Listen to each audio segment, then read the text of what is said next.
झारखंड में पहले चरण की 43 सीटों पर 13 नवंबर को मतदान के बाद अब दूसरे चरण की 38 सीटों पर 20 नवंबर को मतदान होना है। ऐसे में सभी राजनीतिक दल संथाल परगना की 18 सीट और कोयलांचल की 16 सीट समेत छोटा नागपुर की 4 सीटों पर धुआंधार चुनाव प्रचार कर रहे हैं। पहले चरण की तरह ही झारखंड के दूसरे चरण में भी कई कद्दावर नेता चुनाव से पहले ही टिकट कटने से नाराज होकर बागी हुए हैं, जिन्होंने दूसरे दलों का दामन थाम लिया है।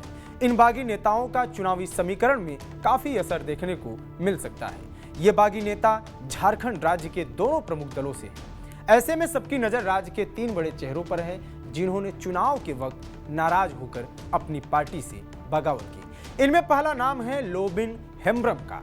संथाल परगना में लोबिन हेम्ब्रम की पहचान एक कद्दावर नेता के रूप में होती है।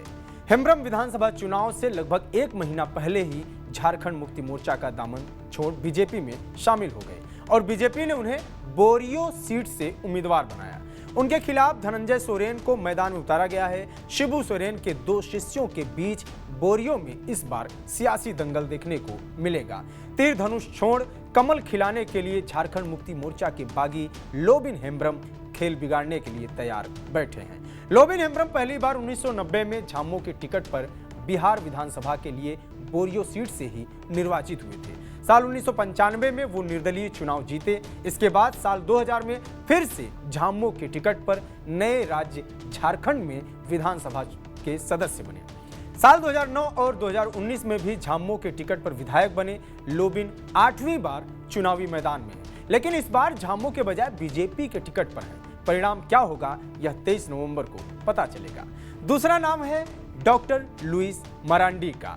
संथाल परगना में एक दिग्गज नेता के रूप में पहचान रखने वाली डॉक्टर लुइस मरांडी वही नेत्री हैं जिन्होंने साल 2014 के विधानसभा चुनाव में हेमंत सोरेन को हराया था और रघुवर दास सरकार में कैबिनेट मंत्री भी बनी थी। लगभग 20 साल से ज्यादा समय तक बीजेपी में बिताने के बाद इस बार 2024 के चुनाव में दुमका से टिकट नहीं मिलने से वो नाराज हैं और डॉक्टर लुइस मरांडी इस बार बीजेपी छोड़ झामो का दामन थाम चुकी हैं।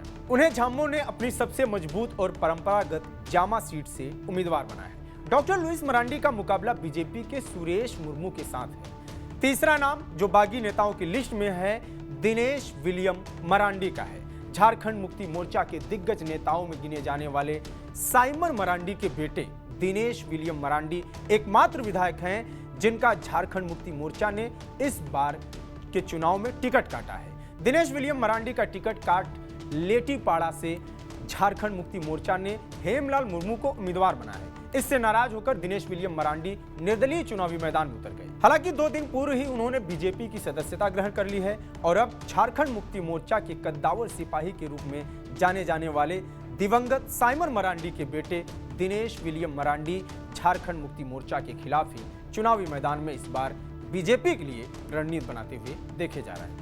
दिनेश विलियम मरांडी और उनके दिवंगत पिता साइमन मरांडी का संथाल परगना में कितनी पकड़ है, इसका अंदाजा आप इसी से लगा सकते हैं कि 1977 में पहली बार साइमन मरांडी बिहार विधानसभा के लिट्टीपाड़ा से सदस्य निर्वाचित हुए। इसके बाद 1980 में, 1985 में, 2009 और फिर 2017 में लिट्टीपाड़ा से ही चुनाव जीता था।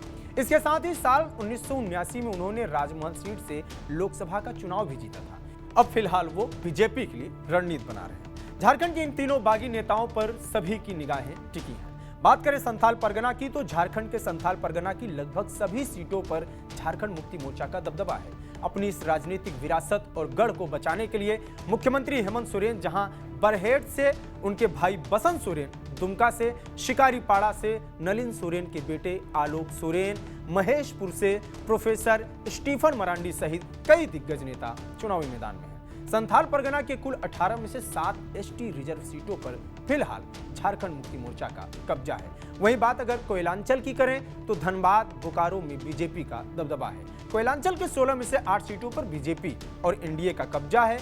इसे बरकरार रखना एनडीए और बीजेपी के लिए एक चुनौती है। दूसरे चरण के चुनाव में मुख्यमंत्री हेमंत सोरेन, उनके भाई बसंत सोरेन, पत्नी कल्पना सोरेन, भाभी सीता सोरेन, पूर्व मुख्यमंत्री बाबूलाल मरांडी, विधानसभा अध्यक्ष रविंद्रनाथ महतो, नेता प्रतिपक्ष अमर कुमार बावरी सहित कई दिग्गजों के साथ दांव पर लगी है। चुनाव परिणाम क्या होते हैं यह देखना होगा। झारखंड की सभी जरूरी खबरों के लिए बने रहिए टीवी 9 बिहार झारखंड के साथ। नमस्कार।